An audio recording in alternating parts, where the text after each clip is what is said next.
In this video, I'm going to be reviewing the Spitzer RL150 electric golf cart and talking about whether or not it's worth picking up. So what we're going to be covering in this video are my first impressions of the cart, how it actually performed, how the quality was, some pros and cons, and also where the best places to buy. So if you just are looking for the best and cheapest place to pick it up, I will leave a link down below. At the time of the video, that was the best place we can find it, so you can go ahead and check it out if you want. But let's start with my first impressions. So over the past few weeks, I've been trying out a lot of different electric golf carts, and some have been a lot better than others. The RL150 was one of them, and at first glance, I wasn't as impressed as I was with some of the others. The quality of the cart itself seemed fine, but it seemed to be pretty basic. Like there wasn't a whole lot of features like electronics, storage, that kind of thing. And the wheels didn't have much grip on them, as you can see in the picture there. Those are kind of the two main things. Like at this point, I hadn't tested it out. This was just like a first glance, kind of giving it a once over, and these were kind of the things I noticed right away with it. But how was the build quality? So I found the cart itself to be fairly well made, and it was also really light, and there wasn't a whole lot of bad things to say in this area. It was pretty basic and made of mostly metal, which was kind of nice because there was nothing really that can go wrong. Some of the other carts were made with a lot of plastic, and plastic tends to break. But this one was mostly metal, and it was pretty good in that aspect. It was really easy to set up and take down, which was actually a lot better than some of its competitors.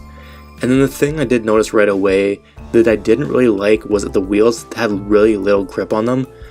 They were pretty, thin tread on them. For pretty much most of the year in my area, the courses are wet, and it's pretty much not going to work a lot of the year, and it doesn't have as much traction as it should.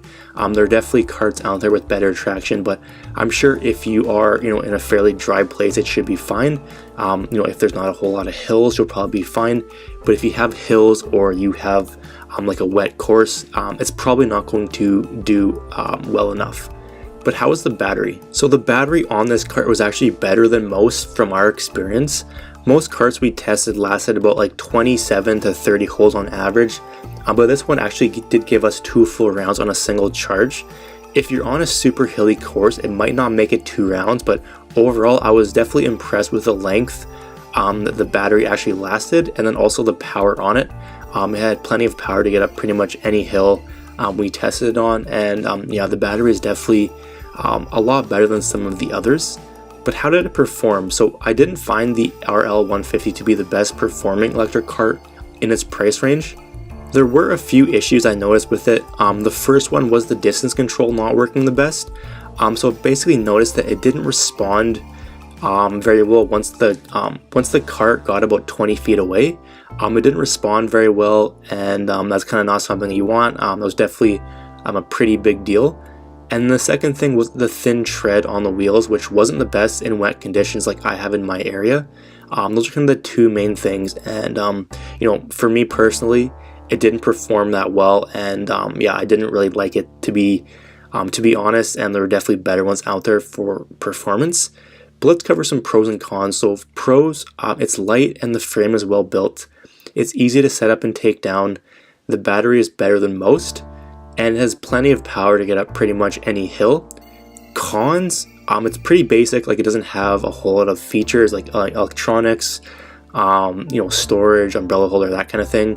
I think you can buy a lot of that stuff additionally, which kind of isn't the best thing. I kind of like to see it included, but it is what it is. The tread on the wheels is thin and isn't the best on wet surfaces. The remote and distance control wasn't the best in my opinion. So let's just cover some frequently asked questions. But does it come with a lithium battery? And the answer is yes, it does. What's the difference between the RL150 and the EL100? The 150 basically has a remote and also a 4th wheel stabilizer, and that's kind of the main difference. And then is there storage or an umbrella holder? No, there's not, but you can purchase them separately. The breakdown, performance score, I'll give it a 7.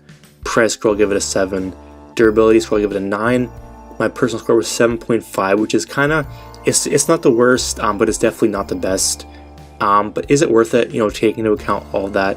I would say I wasn't the biggest fan of the RL150, and I think there are better options out there in this price range.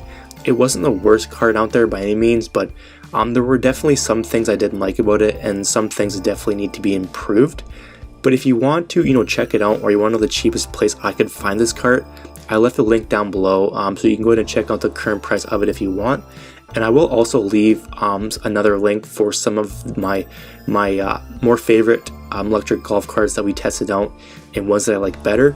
So those are all going to be below. But if you have any questions, just leave a comment down below. I'll get back to you as soon as we can. And I will just mention our monthly golf giveaway. So if you want to enter in, all you have to do is subscribe to the channel and then comment giveaway down below. Simply do both and you'll be automatically entered. Alright, so that's going to be it for the video. Hope you enjoyed, and we'll see you in the next one.